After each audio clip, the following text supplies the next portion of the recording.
अस्सलाम वालेकुम, मेरा नाम है ज़ीशान उस्मानी। बहुत से लोगों ने सवाल किया कि सर हम लोग पाकिस्तान में रुकें या बाहर चले जाएं, तो कोई जवाब दीजिए क्या बेहतर है हमारे लिए। अब सबके सर्कमस्टेंसेस अलग होते हैं, सबकी डिस्कशंस अलग होती हैं, लेकिन एक रूल ऑफ थंब है जो मैं उनसे अर्ज़ करता हूँ। मैंने सोचा कि मैं आज आपसे भी अर्ज़ कर देता हूँ। देखिए, अगर तो आपके पास डिग्री है और सुकून से बैठ के आपने कुछ पैसे कमाने और जो रूटीन लाइफ चल रही है वो चलती रहे, तब तो पाकिस्तान रुक जाए। पाकिस्तान जन्नत है, बिल्कुल पाकिस्तान से कोई अच्छी जगह नहीं है, पाकिस्तान में बैठे रहिए।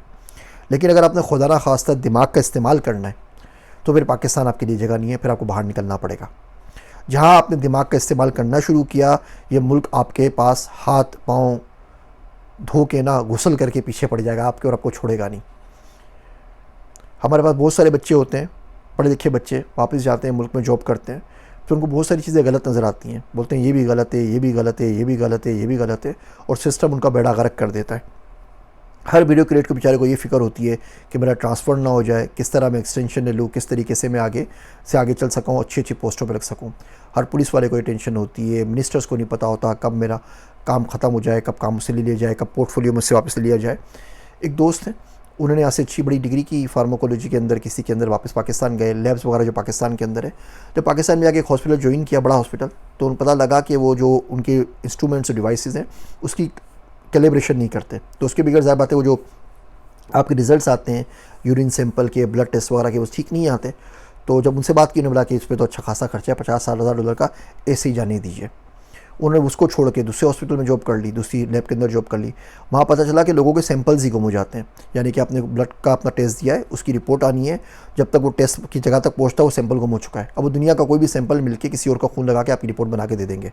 इसीलिए आगा खान वाले बाहर किसी की रिपोर्ट नहीं मानते ना, फिर हम पे बड़ी गालियाँ देते हैं। वो इसी वजह से नहीं मानते, उनको पता है बाहर क्या क्या ड्रामेबाजी चल रही है।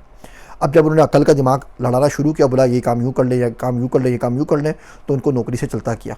एक और दोस्त फुल ब्राइट पर पीएचडी करके पाकिस्तान गए, लाहौर की यूनिवर्सिटी के अंदर उनका अपॉइंटमेंट हो गई। उनसे बात की गई, जी आपकी तनख्वाह 3,20,000 है, आपको मिल जाएगी। ठीक है, ये बहुत कम तनख्वाह है, यहाँ के हिसाब से तो $2,000 भी नहीं बनी ना, मतलब $1,500 बनी। फिर भी उन्होंने एक्सेप्ट कर ली कि ठीक है, मुल्कों को, उनके बच्चों को पढ़ाता हूँ। 3-4 महीने गुजर गए, सैलरी नहीं आई। फिर बात की, हेड ऑफ़ डिपार्टमेंट से मिले। हेड ऑफ़ डिपार्टमेंट ने कहा जी मेरी तो अपनी तनख्वाह इतनी नहीं है, तो ऐसा करें आप 20-25 हज़ार रुपये कम ले लीजिए। उन्होंने बोला मैं कम ले लूँगा। फिर 3 महीने बाद तनख्वाह मिली तो 2,20,000 कुछ मिली। अब बताइए, वो अपने अगर 4 बच्चे भी इस सैलरी में भेजना चाहे ना, बीकान हाउस में किसी अच्छे स्कूल के अंदर, तो वो नहीं भेज सकते। फिर जब आप बात करते हैं, जब आप जिस जगह पे आप चले जाएँ, आप एकेडमिक्स में चले जाएँ, आप गवर्नमेंट में चले जाएँ, आप पुलिस में चले जाएँ, इनकम टैक्स में चले जाएँ, आप एफबीआई में चले जाएँ, जहाँ आपने दिमाग इस्तेमाल किया ना, ये मुल्क आपको नहीं छोड़ेगा। तो दिमाग का इस्तेमाल करना है तो भैया मुल्क से बाहर निकल जाओ, ये रूल ऑफ थंब है। दिमाग का इस्तेमाल नहीं करना, जैसे ज़िंदगी चल रही है चलते रहे, आराम से बैठ के कमाना है, ज़्यादा काम वाम नहीं करना, सुकून से जो भी सैलरी उसमें गुजारा आपका हो जाता है वो कमाते रहना है, तो पाकिस्तान से अच्छा मुल्क दुनिया में कोई भी नहीं है। मेरी बातें आपको बहुत बुरी लग रही होंगी और बहुत तल्ख बातें हैं, लेकिन एक काम कीजिए ना, कोई अच्छी सी डिग्री लेके बाहर से पढ़ के आइए और उस मुल्क के किसी शोबे को ज्वाइन कर लीजिए। 6-8 महीने गुजारिए, साल भर गुजारिए, उसके बाद फिर हम लोग बात कर लेंगे आपस में। फिर आप देखेंगे कि ये बातें कितनी हद तक अनफॉर्चुनेटली सच है। मेरी बातें सुनने का शुक्रिया। मैं हूँ आप सबका ज़ीशान उस्मानी।